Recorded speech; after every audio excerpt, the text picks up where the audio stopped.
Now, another man who was aware of this and would actually become very key in trying to expose its effects was Martin Dies.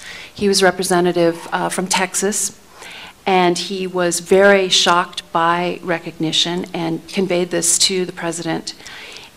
And in his memoir, which he wrote in the 60s, he wrote that he pointed out that the communist regime, again, this is 1933, was based on ruthless force and unspeakable crimes, that its barbarian ideology was opposed to religion, morality, decency, truthfulness, and the rights and dignity of man, which is about the Soviet Union in a nutshell.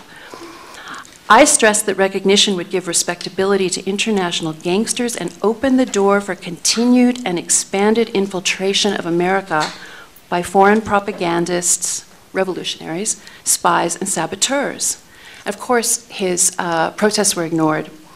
And the excuse given was, the president has a written agreement. The agreement was not worth the paper it was written on. And there would be no consequences for the pledges that were already being broken when they signed the papers. Indeed, one of the main points of agreement was that the Soviet Union would cease and desist in, or not engage in, attempts to overthrow our country, attempts to subvert our government, to change our political and social institutions. This was ongoing at the point of this exchange of notes recognition, and it would only increase. And this would be something that Martin Dies, a few years later, would investigate when he opened up, as founding chairman, the House Un-American Activities Committee in 1938. And I think a lot of times when we look back at history, we think, oh, they just arbitrarily started investigating communism for no particular good reason. Well, that's not at all the case. This is what was happening due to recognition, this kind of infiltration. And when that committee opened, it was actually looking at fascism in this country. It was looking at all totalitarianism, including communism. The sticking point between Dies and the president, because they had been good friends, was his investigations of communism. And he tried very hard to dissuade him from making these investigations, and indeed it ruptured their relationship. The consequences of allowing the Soviets to break pledges on this level openly, which is something Ambassador Bullitt was writing home about, something that Martin Dies and others would be investigating in the 1930s and laying out evidence of.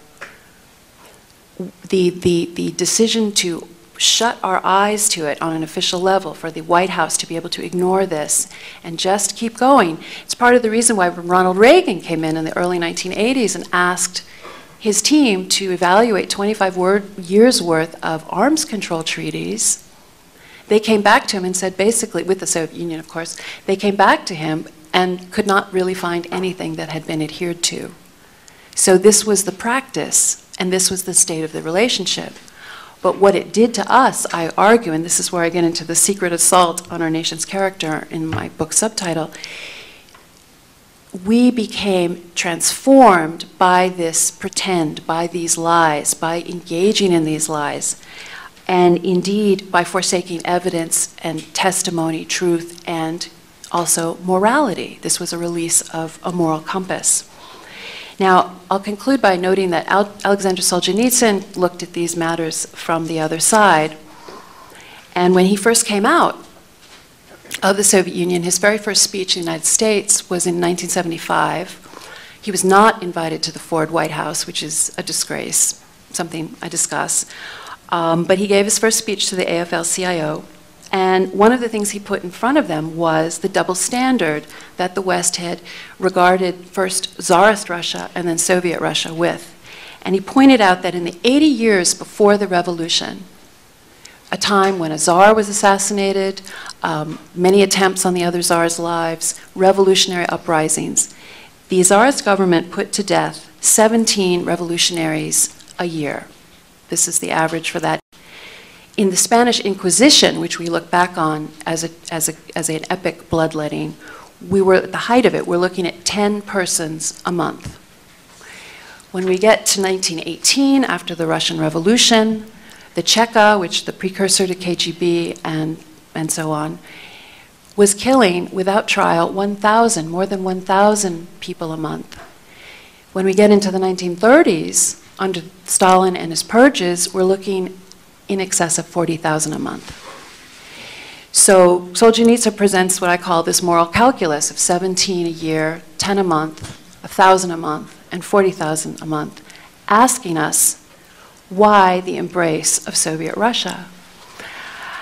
And it's a very valid question. It's a very good question. I don't know how people regarded it in the audience, but he did point out to them that when we get to alliance, because for him, 1933 with recognition, and then 1941 with military alliance with Stalin, these were two unprincipled deals with totalitarianism. And he told his audiences this, he wrote about this, and he said, at the first threat of Hitlerism, you stretched out your hands to Stalin. You call that sustaining democracy? Hardly. Now, he, in the 1940s, actually believed this was due to a lack of information that we didn't know, and one of his goals was to meet the Americans and tell them when he was a soldier. He actually hoped to get to Germany and talk to the Americans. He was arrested by Stalin and sent to the Gulag for 8 years instead.